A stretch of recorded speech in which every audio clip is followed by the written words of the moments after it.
Kua mana te pana ia Darlene Tana, mema paremata o te pāti kākāriki. Awake, i te putanga o ngā whakapai a ngā kaimahi no Tāwāhi, he mahi rā wekeweke kē te mahi, a Tana rāua ko tōna hoarangatira.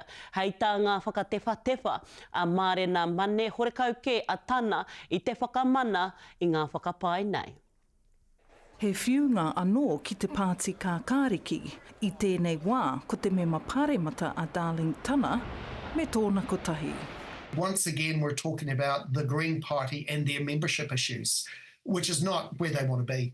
Hei tā te kaiara hituarua a Chloe Swarbrick, kua kai wai utia e Tana pāti.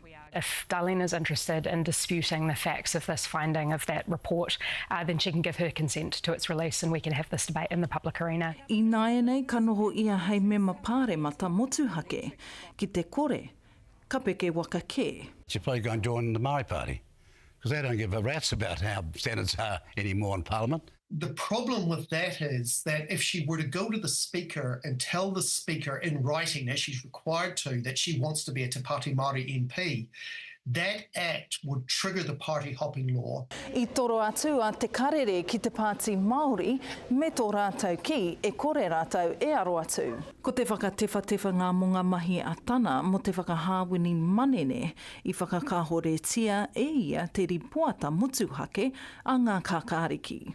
I've been really straight up about the fact that I feel betrayed, to be honest with you. Arā ngā piki me ngā heke o te Pāti kākāriki mai te angi tūtanga o te tau kōwhiringa pōti.